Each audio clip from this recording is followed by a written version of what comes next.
the northern reaches of the Carrion Peninsula, where the sea gnawed tirelessly at jagged cliffs and the wind carried whispers of ancient secrets, there existed a village, quaint and unremarkable at first glance.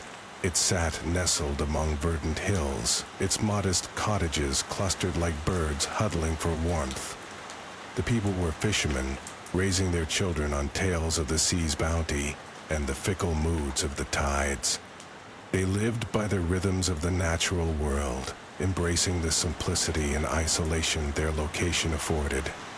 Our family had resided in this village for generations, unbroken by wars or migrations. My name, like my father's and his father's before him, was Elias. I had grown accustomed to the predictable cycle of life here, the comfort of familiarity, and the assurance that nothing truly sinister could befall us. That was until the day when everything began to unravel, spurred by an unexpected and obscure discovery. It started when I inherited an old journal from my grandfather, a man whose memory had always been cloaked in mystique and reverence. He had been something of an oddity, a collector of lore, and a keeper of secrets that seemed unfit for his quiet life as a fisherman. The journal was bound in worn, sea-stained leather, its pages yellowed and brittle with age. I took it as a relic, a piece of family history to dust off and read on stormy nights. The first disturbance came when I began to decipher its contents. The journal was not merely a collection of fishing tales or village gossip. It contained something far more insidious, an account of a language. It spoke of an anomalous tongue, neither written nor spoken, a chant without tongue that could be discerned only by those predisposed to its frequency. It was said to originate from the depths of the sea, a relic of a time long before human memory. My grandfather, it seemed, had been obsessed with this language, dedicating pages to its symbols and sounds, none of which made any logical sense.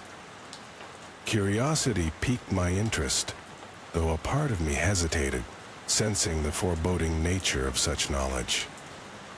I began to notice the language's patterns, peculiar yet rhythmic, hidden beneath the waves crashing and the winds howling. First, the sounds were faint, like a song heard through layers of water, but they grew clearer with each passing day, haunting my waking hours and intruding upon my dreams. The escalation of events arrived with a sudden and unsettling clarity. The language, once a mere curiosity, began to infiltrate my thoughts, casting its shadow over my every action. It became a soft hum that resonated within my mind, an unyielding presence that refused to be ignored. I found myself drawn to the cliffs, compelled to stand by the edge and listen to the sea's eternal symphony, convinced that the chant without tongue was speaking directly to me. I tried to share my concerns with the villagers, but the words faltered on my lips, as if the language had tied my tongue in knots. Instead, I scribbled frantic notes, filled pages with unintelligible symbols and phrases that seemed to make sense only in the moment of their writing. It was as though a veil had been drawn between me and the world, isolating me in a cacophony of strange melodies that only I could hear. The climax of this harrowing descent occurred on a night shrouded in fog and mystery. The sea, usually a distant roar beneath my window, surged with a force that defied natural law, its voice rising to a crescendo that rattled the very foundations of our home.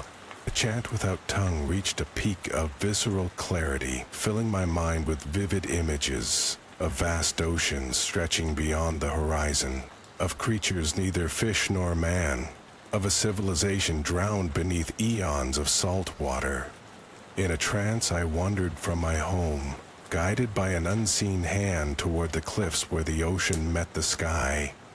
The fog swallowed me whole, but I moved with a purpose not my own until I stood on the precipice, peering into the abyss. The language overwhelmed my senses, And in that moment, I understood.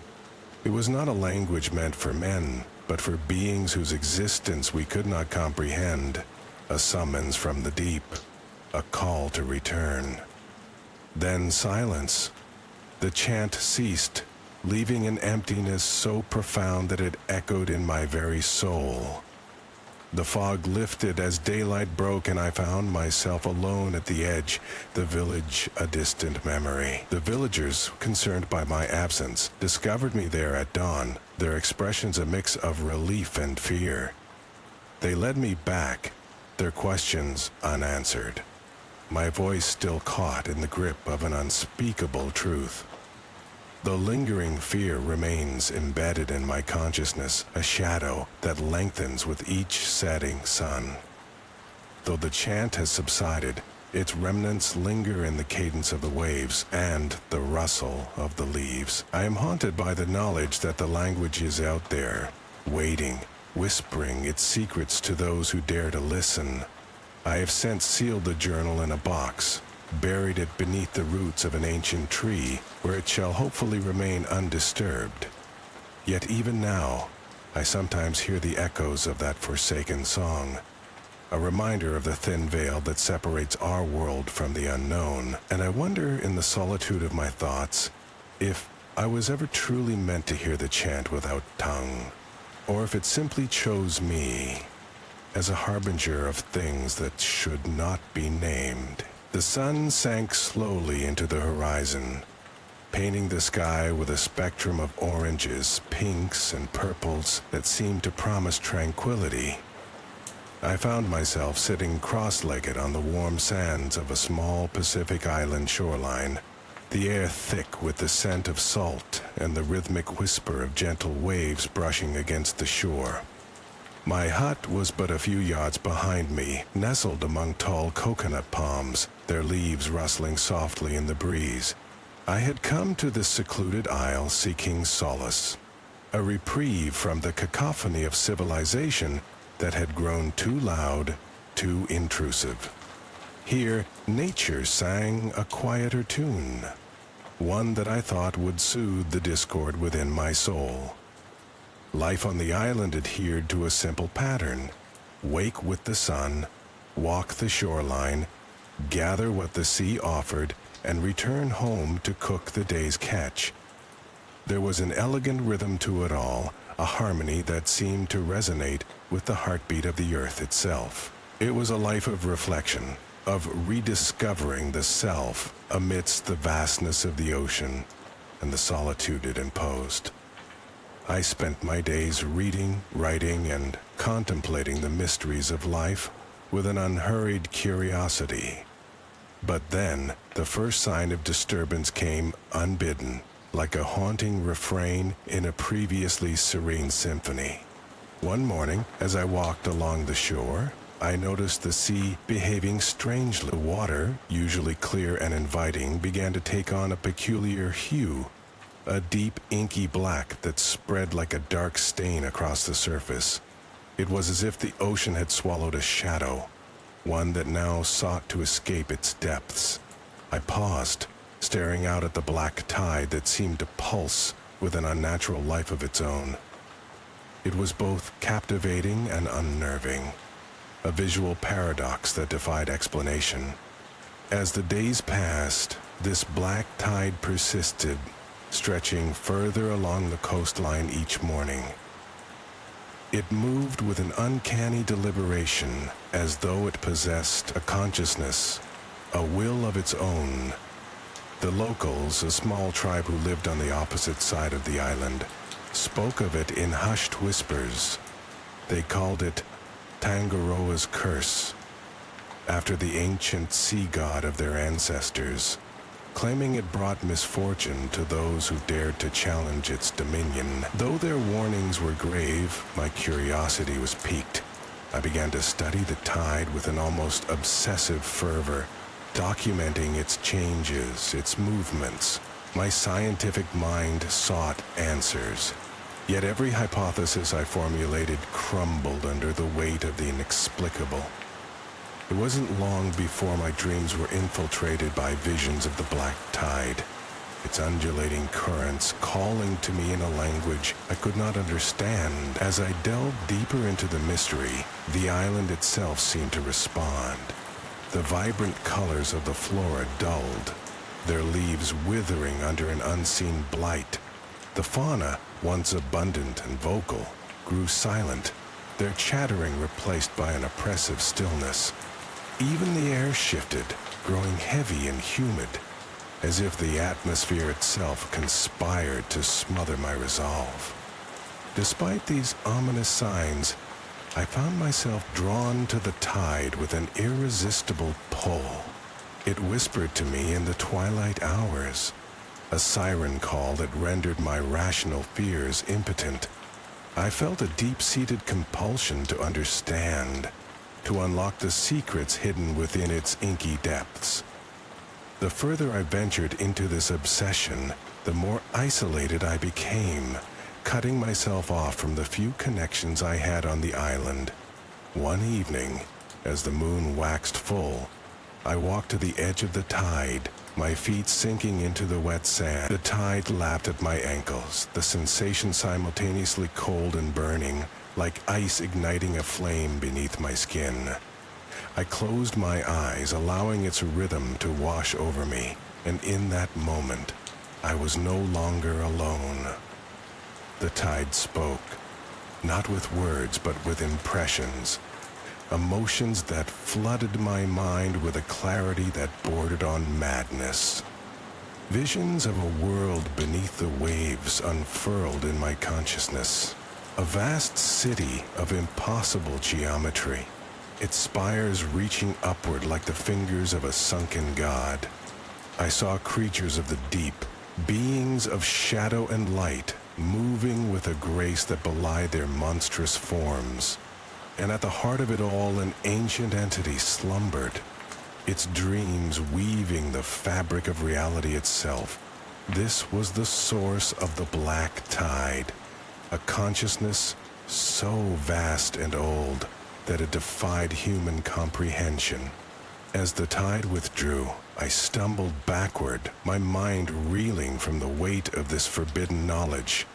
I felt as though I stood on the precipice of an abyss, one that threatened to consume me if I dared to delve deeper. Yet, the seed of understanding had been planted, its roots digging into the fertile soil of my mind. In the days that followed, I found myself beset by a growing anxiety, a sense of impending doom that colored my every thought. The once comforting solitude of the island became a prison, its boundaries closing in around me. My hut felt suffocating, the walls echoing with whispers that spoke of the tide, of the entity that slumbered within its embrace. My nights were tormented by dreams of that submerged city, its labyrinthine streets echoing with the cries of creatures too terrible to face. I awoke gasping for breath, the air thick with the scent of salt and fear. The black tide had become a part of me, its presence a constant reminder of the vast unknown that lay just beyond the horizon. As I stood on the shore one final time, the tide reached out to me, beckoning with the promise of understanding, of power beyond reckoning. The temptation was palpable, a thrumming undercurrent that resonated with my very being. Yet, in that moment, I glimpsed the truth. To embrace the tide was to surrender to it, to lose oneself to its dark embrace and become a vessel for its ancient will. With a strength born of desperation, I tore myself away, retreating from the shoreline with a resolve I had thought extinguished. I knew I could not remain, for the island had become a crucible in which my sanity burned away. I packed my belongings, leaving behind only the memories of what had transpired, the echoes of an encounter that would haunt my dreams for years to come. As I sailed away from the island, the black tide receded into the distance, its presence a lingering shadow that followed me across the waves. Though I sought the safety of the world I had once known, I carried with me the knowledge of the tide. a burden that could not be cast aside. In the years that followed, I often found myself drawn to the sea, standing at the edge of the water, listening for the whispers of the tide. Though I resisted its call, a part of me longed to return, to delve once more into the mysteries that lay beneath the waves. The knowledge I had gained was a double-edged sword, a gift and a curse that haunted my every waking moment. And so I remained caught between two worlds, the familiar, comforting realm of the known and the seductive, terrifying depths of the unknown. The black tide taught me that some mysteries are not meant to be unraveled, that some knowledge carries a price too steep to pay. Yet even now, as I write this account, I feel its pull. A reminder of the darkness that lies just beyond the edge of consciousness, waiting to be discovered by those bold or foolish enough to seek it out. The sea has always been a constant in my life, its waves echoing a rhythmic lullaby against the backdrop of my childhood memories. Our family's coastal house, with its solitary lighthouse, reaching defiantly into the sky, was a sanctuary of sorts. It sat perched on the brink of the world, where the horizon blurred into a thin line between water and sky. My father, a steadfast keeper of the light, often said that the sea was both friend and foe, offering beauty and danger in equal measure. Life was simple and predictable, the days flowing as steadily as the tides. I returned home after years away, seeking solace and a simpler existence. The air here was different, laced with the salt and nostalgia of a past I had long since set aside. My father welcomed me with open arms, his weathered face a map of the years spent battling the relentless sea winds. My mother, always a gentle soul, had passed some years ago, leaving a void that the sound of the crashing waves could never fill. One evening, as the sun slipped beneath the waves, casting an orange glow across the water, I noticed something peculiar. A shadow moved furtively along the water's edge, almost as if it were seeking something. No, someone. At first I dismissed it as a trick of the light, the sea playing one of its many games. But the unease clung to me, persisting like a ghostly whisper in the back of my mind. Days turned into weeks, and the shadow remained a constant. I started to feel its presence, even when I couldn't see it. My dreams became restless, filled with a dark, looming figure that seemed to watch me through a veil of mist. I tried to shake it off, attributing it to the isolation and the deepening solitude of the house. Then, one fog-laden morning, everything changed. I awoke to find my father's chair empty, his breakfast untouched. This was unlike him. His routines were as ingrained as the tides. I searched the house, calling his name, my voice echoing through the empty rooms. Panic welled up inside me as I stumbled out into the blurring fog, the lighthouse beam slicing through the haze like a beacon of hope. I found him by the shore, standing stock still at the water's edge. Relief flooded through me, but it was short-lived. He turned to face me, and my heart dropped. His eyes were not his own. They were dark, empty pools, devoid of the warmth and recognition I had known all my life. He spoke, but his voice was strange, a hollow echo that chilled me to the bone. "I saw your mother," he said, pointing out to sea. A chill ran through me as I followed his gaze. There, amidst the rolling waves, stood a figure. It was my mother, or at least it wore her likeness. She beckoned to us, her face a serene mask that belied the terror twisting inside me.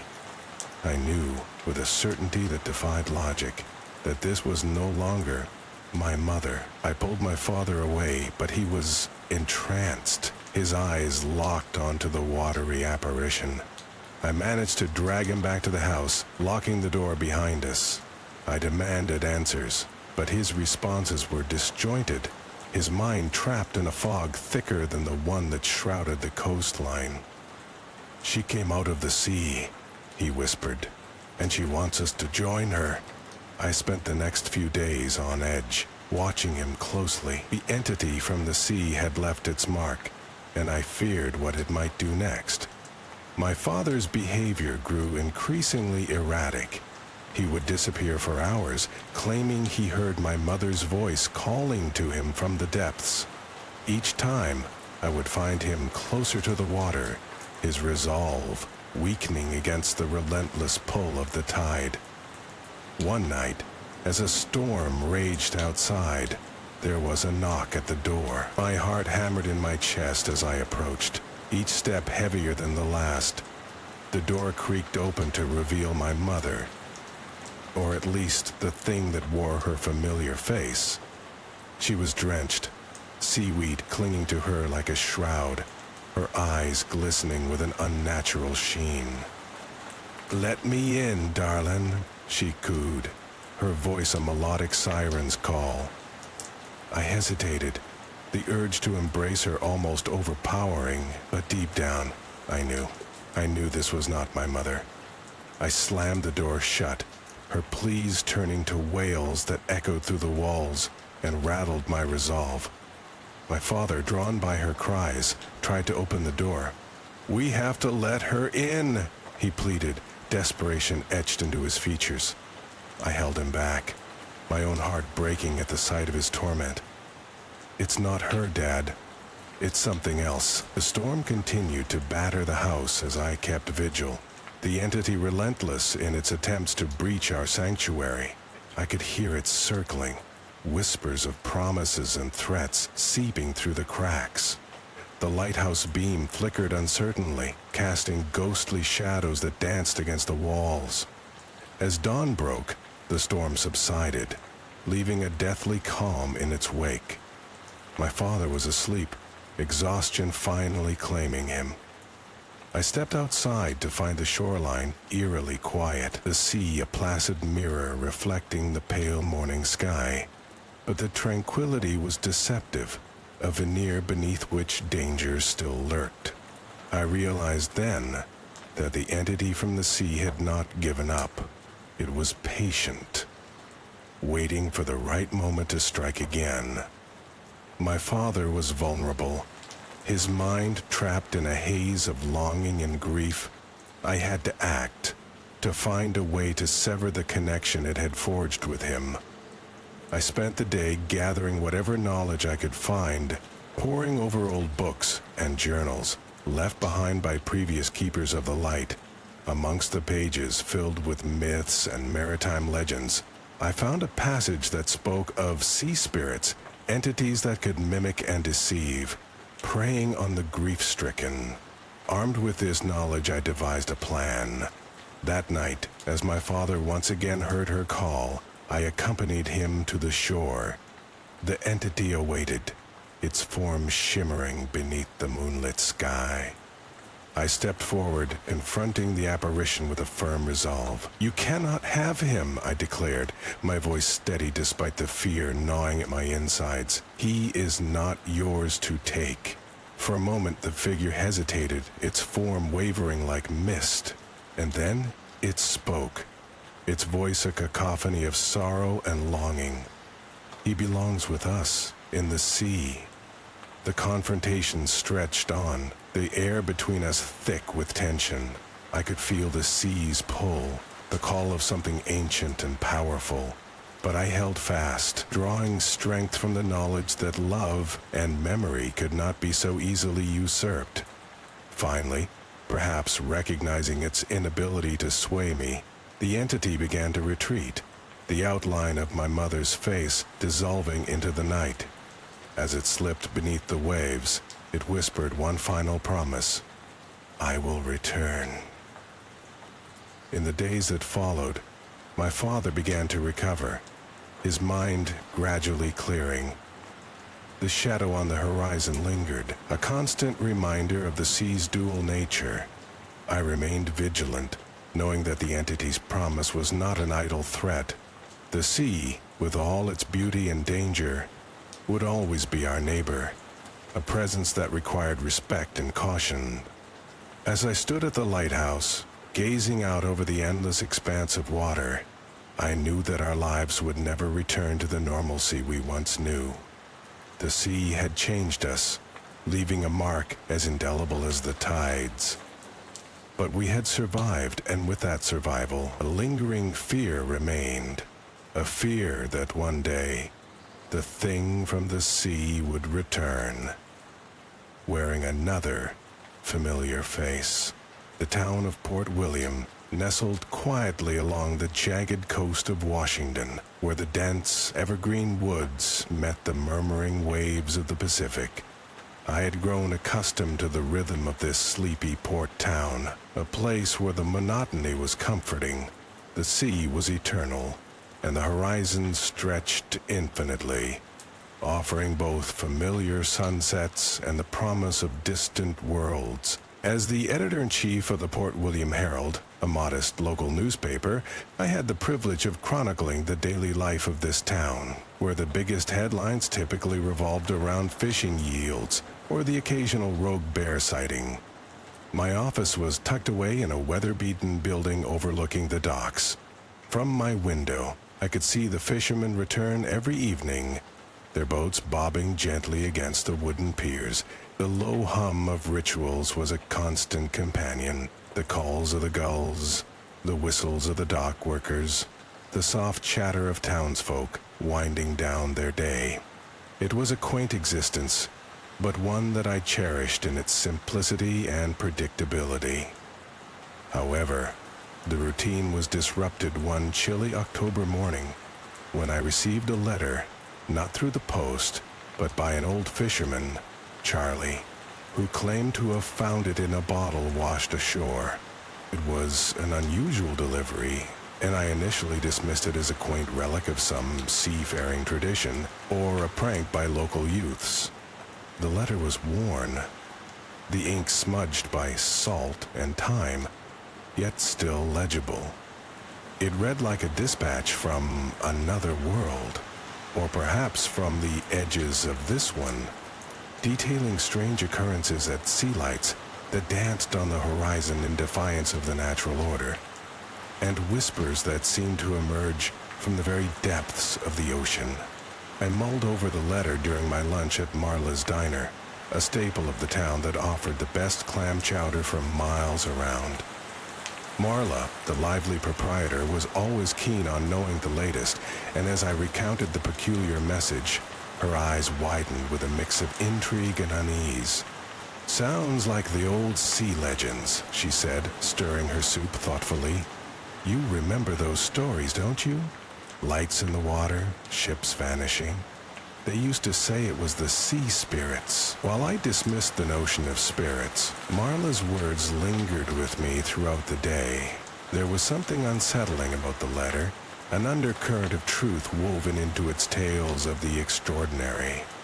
It wasn't long before the first signs of disturbance began to ripple through Port William. It started subtly, almost imperceptibly. A thick fog that seemed denser than usual rolled in from the sea, refusing to dissipate under the midday sun. The fishermen began returning to the docks earlier than usual, their expressions cautious, their voices hushed. They spoke of strange sightings, a ghostly ship glimpsed through the fog, phantoms on the water that vanished upon approach. Even the town's lighthouse, a steadfast beacon for mariners, seemed to flicker and fade at times, as if struggling against some invisible force. A few nights later, as I sat alone in my dimly lit office, the phone rang, an unfamiliar, almost jarring sound in the late hours. It was Charlie, his voice strained and urgent. He insisted I come down to the docks immediately. There was something I needed to see. I hesitated for a moment, the rational side of my mind arguing against venturing out, but curiosity and a sense of journalistic duty compelled me to go. The air was frigid, biting through my coat as I made my way to the waterfront. The fog hung heavily, distorting the world and making the familiar seem foreign. Charlie was there, along with a handful of other fishermen, their faces pale and eyes wide. They pointed out towards the water, where a dim, ethereal glow shimmered just beneath the surface, a pulsing light, rhythmically rising and falling like the breath of some sleeping leviathan. Yes, this sight was mesmerizing, yet there was an undeniable sense of dread that accompanied it. The glow seemed to pulse in time with my own heartbeat, a syncopation that was both intimate and terrifying. The whispers from the letter echoed in my mind, a reminder of the unknown that lay beyond the veil of our understanding. Over the following days, the town buzzed with rumors and speculations. The rational explanations were exhausted quickly, leaving room for the supernatural to seep into the collective consciousness of Port William. Some residents swore they heard voices carried on the wind. Others claimed to see figures moving through the fog, shadows that seemed to watch with unseen eyes. There was a growing tension, a feeling that the fabric of reality was thinning, allowing glimpses into something otherworldly. As the editor, it was my job to report the truth. Yet, what was truth in the face of such inexplicable phenomena? I found myself drawn back to the letter, rereading it in search of answers that might quell the rising tide of fear in the town. It described the lights as a harbinger, a signal from those who dwelled beneath the waves, urging caution against treading too near their domain. The warnings were clear, yet the implications were disconcerting. The town council convened to address the mounting hysteria, yet their reassurances did little to dispel the anxiety that clung to the air like the ever-present fog. That evening, as I left the meeting, I noticed an elderly woman standing by the water's edge, her silhouette framed against the dim glow of the mysterious lights. She was humming softly, a tune both mournful and haunting, her eyes closed as if in communion with the unseen forces of the sea. I approached her cautiously, recognizing her as Mrs. Abernathy, one of the oldest residents of Port William. When she opened her eyes, they seemed to gleam with an ancient wisdom. "The sea is restless," she said, her voice barely above a whisper. "They are calling." Her words sent a shiver down my spine, yet there was a calm acceptance in her demeanor, a stark contrast to the unease that gripped the rest of us. She spoke of the sea as if it were a living entity, one with desires and demands that we as mere mortals could never fully comprehend. The escalation continued, with the phenomena growing bolder as if feeding off the town's fear. Boats began to vanish from their moorings, only to be found adrift miles away, empty and eerily undisturbed. The lighthouse's beam faltered more frequently, casting erratic shadows over the water. Some of the fishermen refused to venture out at all, their livelihood sacrificed to the whims of the unknown. The climax came on a night when the fog was so thick it seemed to swallow the town whole. I was in my office, the glow from my desk lamp forming a small oasis in the enveloping darkness. There was a knock at the door, soft but insistent. Opening it, I found no one there, only the dense fog creeping in like an unwelcome guest. But there was an envelope on the floor, as aged and worn as the first letter. Inside, the message was brief, a final dispatch from the unknowable depths. It spoke of a choice. The town could heed the warnings and leave the sea to its mysteries, or continue to trespass and suffer the consequences.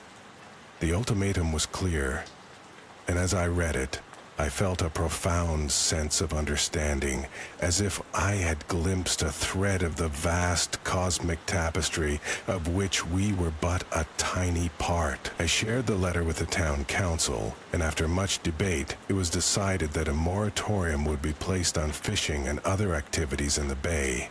The decision was met with mixed reactions. relief mingling with resentment, but it was a necessary sacrifice to placate whatever forces lurked beneath the waves. In the days that followed, the phenomena began to wane. The lights receded, the fog lifted, and a semblance of normalcy returned to Port William. Yet the experience left an indelible mark on the town and on me. We had peered into the abyss, and while it had been gracious enough to not consume us, its presence lingered, a reminder of the mysteries that lay beyond our understanding. Even now, as I sit in my office with the familiar sounds of the port drifting through the open window, I cannot shake the feeling that we are being observed, that the sea is watching, waiting. There is a new reverence for the ocean in Port William, born not of fear, but of respect for the unknown. The last dispatch may have been a warning, but it also served as a bridge, connecting us to the vast, unfathomable world that exists just beyond the horizon. I never expected to end up at Camp Ehrlich, but then again, life seldom aligns with expectation. Nestled along the shores of Glass Harbor, the camp was a place of muted serenity and whispering winds, where the sunlight danced delicately upon the crystalline waters. It was the kind of place that promised respite from the chaos of everyday life. Yet, it harbored whispers that made the skin crawl and the heart quicken with an indefinable unease. I had taken a job as a counselor, seeking a quiet summer away from the demands of city life. The other counselors were a mixed bunch, some seasoned veterans of the summer camp circuit, others fresh-faced like myself, eager to make a difference or simply enjoy a paid vacation. We were united in our mission to provide a memorable summer for the children under our care. The camp consisted of a series of wooden cabins scattered through the pine forest, each named after a different woodland creature. The main lodge, where meals were served, was a grand log cabin with a wraparound porch overlooking the harbor.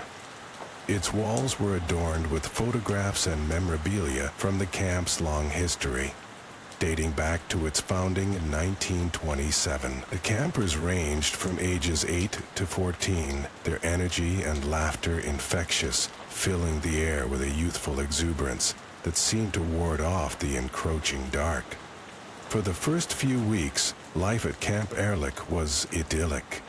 Days were filled with hiking, swimming, and arts and crafts, while evenings were spent around the campfire, roasting marshmallows and telling ghost stories.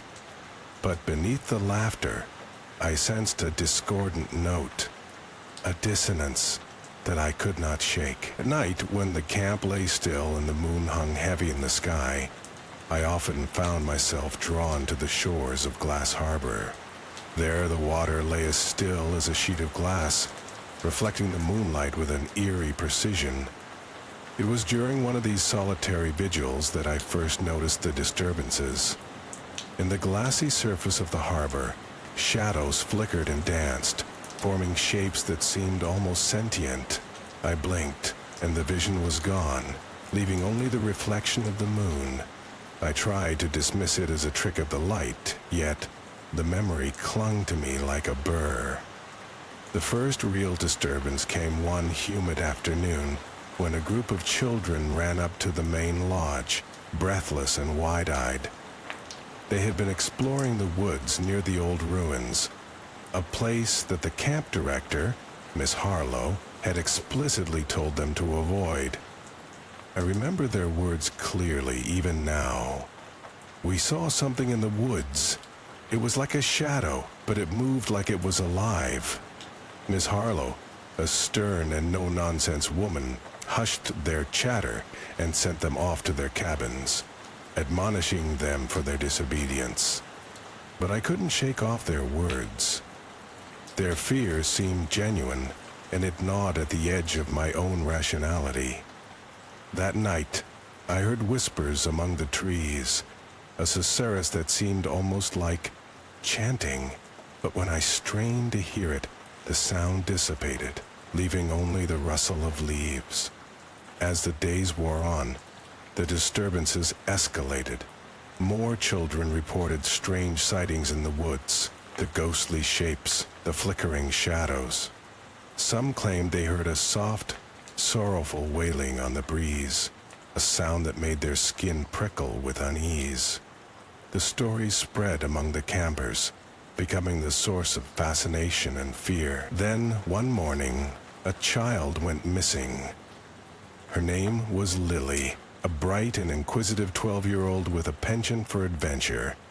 She had been part of the group that explored the old ruins, and her disappearance sent ripples of panic through the camp. A search party was organized, counselors and campers scouring the woods and shoreline, calling her name into the wilderness. But there was no sign of her. Not even a footprint. The next evening, as our group sat around the campfire, a somber mood hung over us.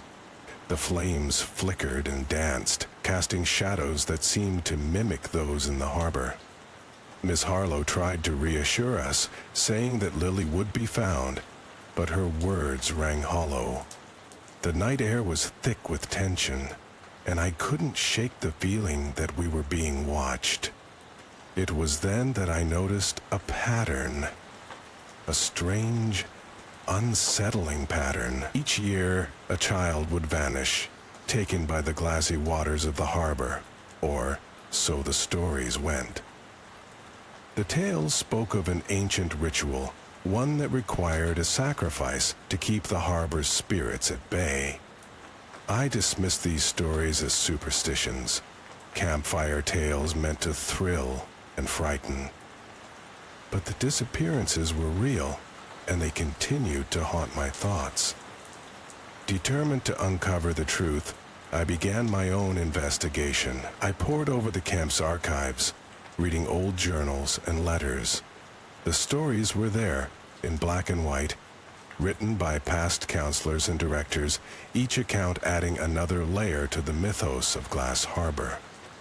The most chilling was a letter from 1942, written by a young counselor who described a ceremony he had witnessed. A gathering in the woods where shadows danced and voices chanted in an ancient tongue. My findings confirmed what I had feared. There was indeed a ritual performed by some of the older campers and counselors.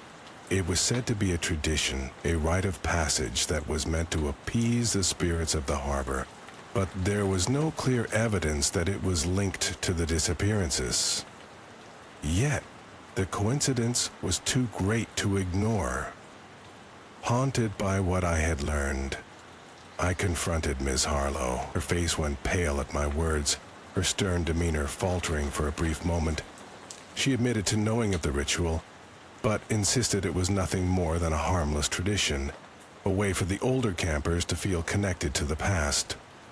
She denied any knowledge of it being linked to Lily's disappearance or those in the past, but her eyes betrayed her uncertainty, and I knew she was hiding something. The camp continued its operations, but the atmosphere had changed.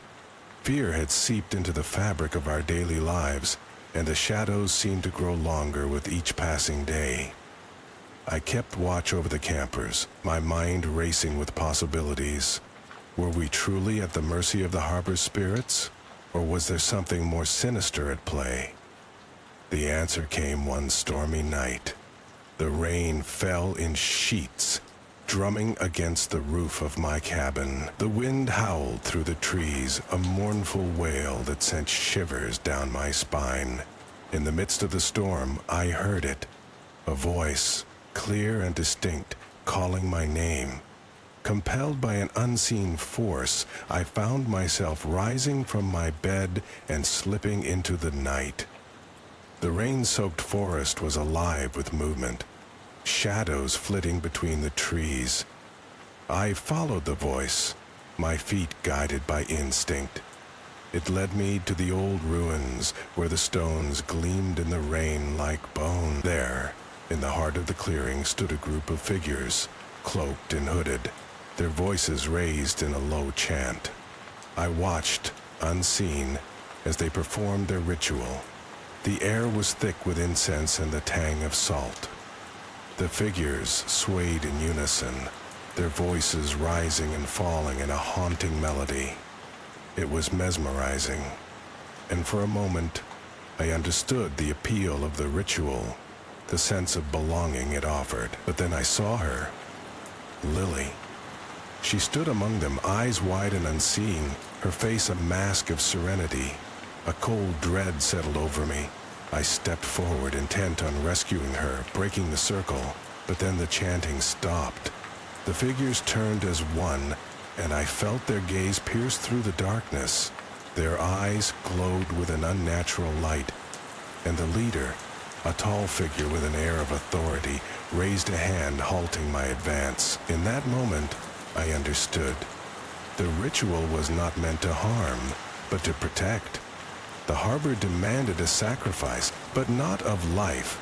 It required a bond, a connection forged through the ritual, a promise to remember and respect the spirits that dwelt within the waters.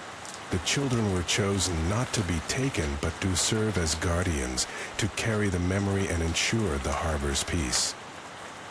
With this realization, the figures lowered their hoods, revealing familiar faces, counselors, campers, friends.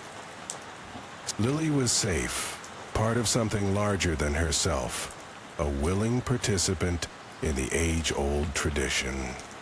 The tension that had gripped me eased, replaced by a sense of understanding.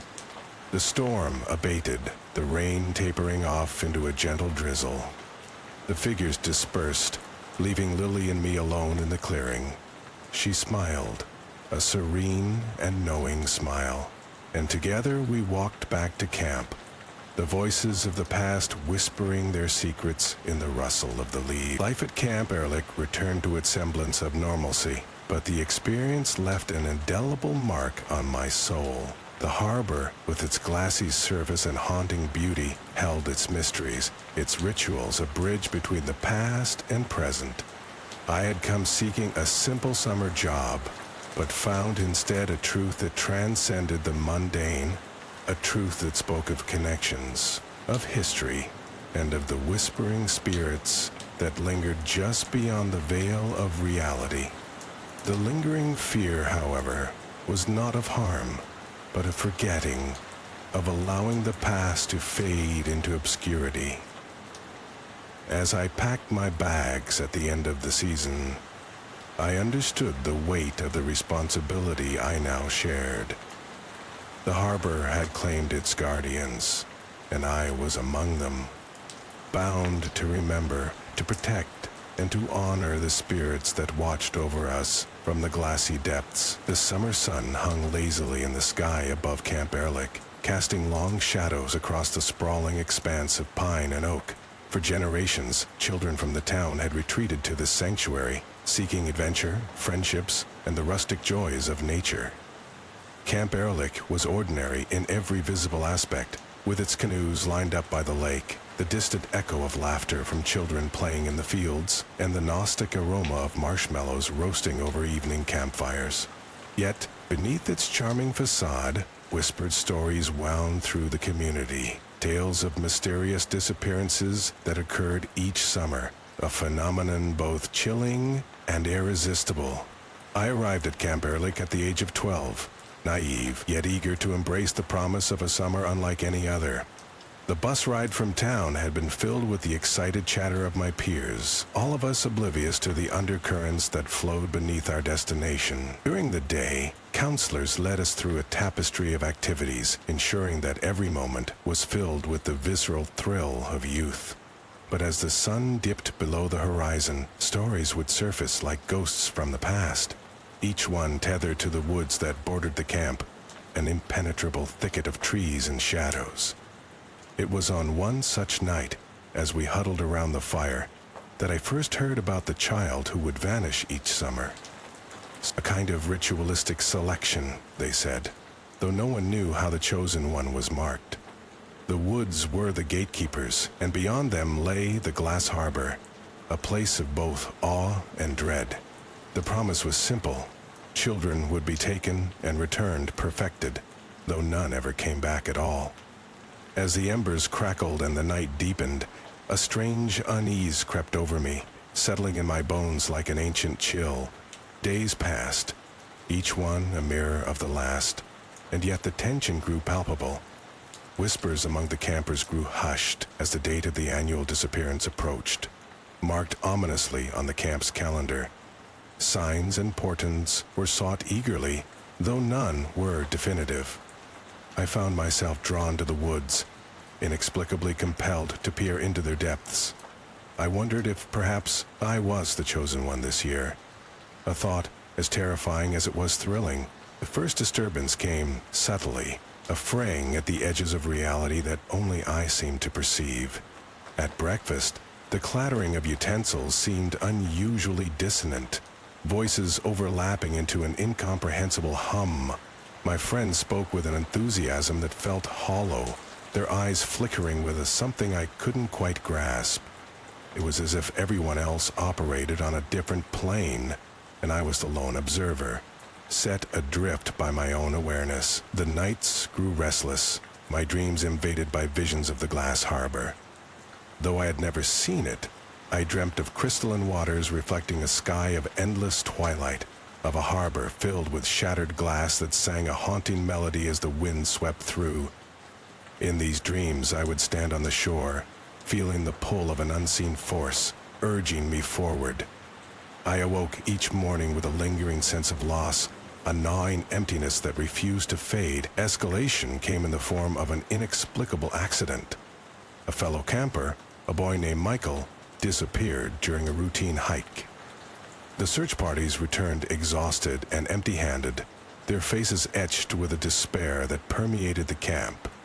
Yet, instead of panic, a solemn acceptance settled over everyone, as though Michael's disappearance had been anticipated, a necessary sacrifice to the woods. That night, the counselors held a vigil, their voices blending with the symphony of night creatures, a mournful tribute to the one who was taken. I stood on the fringes of the gathering, the firelight casting dancing shadows on my face. A counselor approached me, a knowing look in his eyes, and placed a reassuring hand on my shoulder. "Don't wander too far," he advised softly, though his words carried an unspoken weight. I nodded, feeling the woods calling to me once more, a siren song that grew louder with each passing day. The climax came suddenly with the arrival of a storm that swept over Camp Ehrlich. Its fury an echo of the turmoil within me. Lightning cracked the sky, illuminating the dense forest, and I knew with a certainty that this was the night. Drawn by an impulse I could no longer resist, I slipped from my cabin into the storm, the wind whipping around me as if urging me onward. I reached the edge of the woods, my heart pounding in sync with the storm's rhythm. Stepping inside, I was enveloped by the darkness, the thrumming pulse of the woods surrounding me. I walked deeper, guided by an unseen hand, until the trees parted to reveal a clearing. There, suspended in the air, was a shimmering portal, its surface rippling like water. The glass harbor awaited, its promise of perfection an irresistible lure. As I stood on the precipice, I heard a voice, faint yet clear. "You are the chosen." It was not a command, but an invitation, a choice that was mine alone to make. Despite the fear that clutched at my heart, a strange calm washed over me. I stepped forward, into the light. The sensation was indescribable, an unraveling of my very being, as if each fragment of my soul was being meticulously examined, polished, and reassembled. Time lost meaning, and I was both nowhere and everywhere, suspended in a moment that spanned eternity. When I finally emerged, I was not the same. The woods stood silent around me, the storm having passed, leaving only the gentle patter of rain on leaves. I felt different, as if I had been peeled back and remade, yet I was still myself. The world seemed sharper, more vivid, each detail rendered in exquisite clarity. I returned to camp under the cover of night, slipping back into my bed as if nothing had happened. Yet, in my heart, I knew the truth, that I had touched the edge of the glass harbor and returned, not perfected, but altered irrevocably. The summer ended without further incident, and I left Camp Ehrlich with a secret that would haunt me for the rest of my life. The lingering fear was not for myself, but for the others who would hear the woods call, drawn to its mysterious promise. I understood now that the Glass Harbor was not a place of perfection, but a test, an ancient trial that chose its own and marked them forever. Each summer, a child would disappear, and I knew that one day others might return as I had, bearing the burden of a truth that defied comprehension. As the bus carried me away from Camp Ehrlich, I watched the woods recede into the distance, their secrets hidden once more beneath the canopy of green. I shivered, not from the cold, but from the knowledge that the woods would call again, and someone else would answer. I always thought that Camp Ehrlich was nothing more than an overgrown patch of wilderness nestled along the cold, jagged coastline of northern Maine.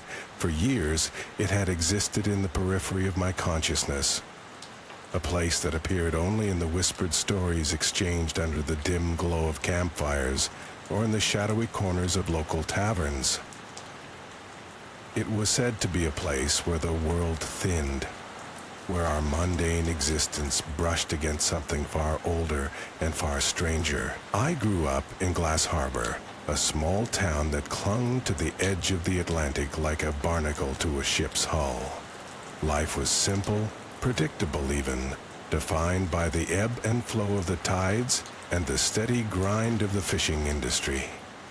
We were a community built on the salt of the sea and the chill of the northern winds. From the porch of my childhood home, I could see the endless stretch of gray water, and beyond that, on clear days, the faint outline of Camp Ehrlich's forested border. The camp had an ugly reputation, one that drew a peculiar kind of curiosity from those who heard of it. Every year, as the leaves began to turn and the air took on the crisp bite of autumn, stories would circulate about the selection ritual.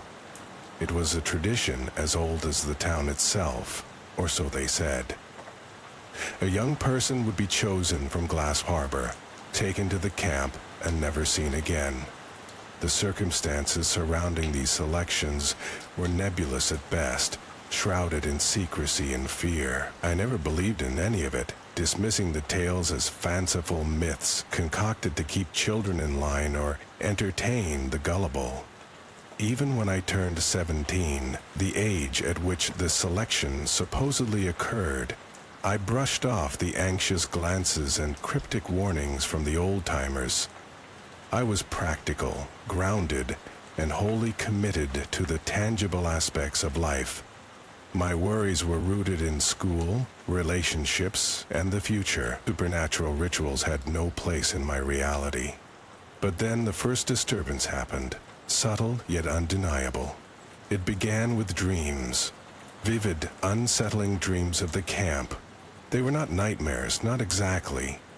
In these dreams, I wandered the dense woods of Ehrlich alone, the air thick with whispers and the rustling of unseen things. I would wake up, drenched in sweat, heart pounding, as if I had been running for miles. At first I attributed these dreams to stress or an overactive imagination.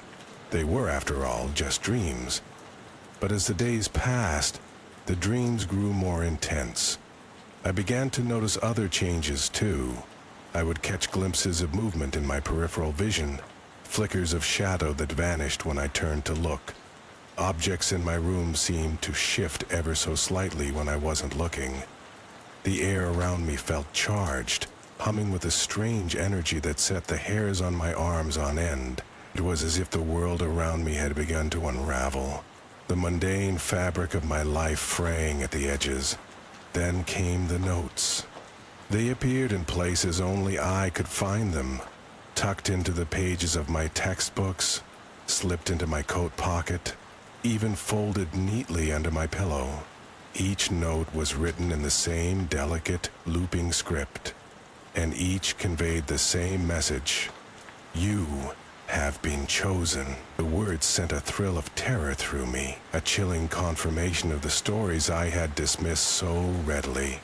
I tried to ignore them at first, to pretend they were part of some elaborate prank, but the notes persisted, their presence a constant, unsettling reminder. I showed them to no one, grappling alone with the growing sense that something was reaching out for me, at least something tied to Camp Ehrlich and the dark history of the selection ritual. Driven by a mixture of fear and morbid curiosity, I began to research the camp in earnest. I scoured local libraries, poring over old newspaper clippings and dusty town records. The more I learned, the deeper my unease grew.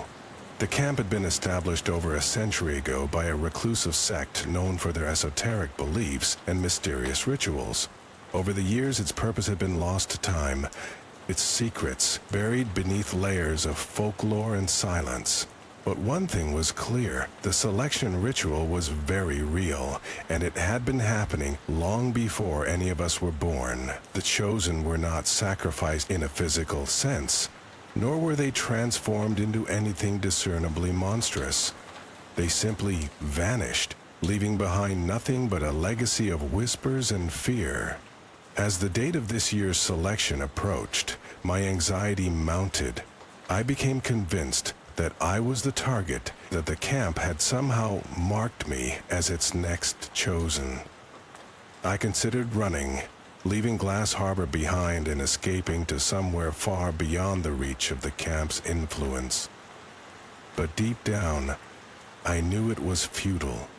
The dreams, the notes, the strange occurrences, they would follow me wherever I went. There was no outrunning fate. The night before the selection, my dreams took on a new clarity. I found myself standing at the edge of the camp, the moon hanging low and full above the trees. A path stretched out before me, lined with towering pines that seemed to lean in, their branches whispering secrets in a language I couldn't understand. I felt a pull, an irresistible force drawing me forward. And then I woke with the certainty that I needed to go to Camp Ehrlich. The following evening, as the sun dipped below the horizon, casting the world in shades of blue and gray, I made my way to the camp. I moved quietly, each step echoing in the stillness. The path from my dreams unfolded before me, real and tangible, leading me deeper into the woods. I felt no fear, only a strange sense of anticipation, as if I had been preparing for this moment my entire life. The heart of Camp Ehrlich was different than I expected. The clearing was bathed in silvery moonlight, the air alive with a peculiar energy.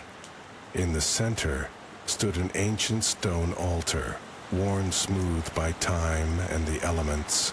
Around it, the shadows moved and shifted, forming a circle of indistinct figures that watched silently as I approached.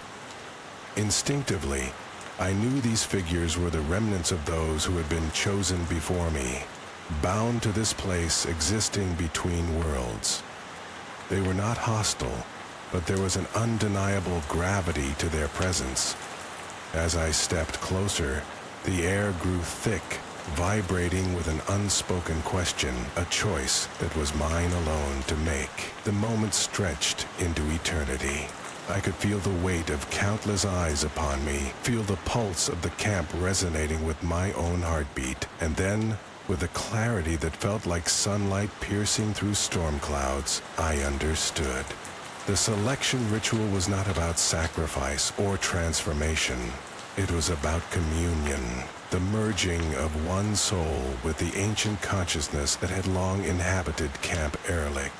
It was an offer of knowledge, of understanding beyond the limits of human perception. To accept was to step into a realm far greater than myself, to become part of something eternal. But it was also a farewell to the life I had known, a surrender of my individuality to the collective memory of the forest. I stood there, on the cusp of decision, feeling the pull of the unknown and the anchor of my humanity. The choice was mine and mine alone. As the first rays of dawn began to break, painting the sky with hues of pink and gold, I took a deep breath and stepped back. The figures around the altar seemed to nod in understanding, their forms fading into the mist as the camp receded from my consciousness. I returned to Glass Harbor with a lingering sense of awe and a newfound appreciation for the life I had almost left behind. The dreams ceased, the notes vanished, and the disturbances quieted. But I carried with me the memory of that night, a reminder of the thin line between the world we know and the mysteries that lie beyond. The camp still stands, shrouded in its eternal twilight, waiting for the next chosen to heed its call. And though I will never return, I feel its presence like a distant echo, a whisper of the unknown that hums beneath the surface of reality. It is a reminder that some secrets are meant to remain hidden, that some paths are never truly forgotten. It is a reminder that some secrets are meant to remain hidden, that some paths are never truly forgotten.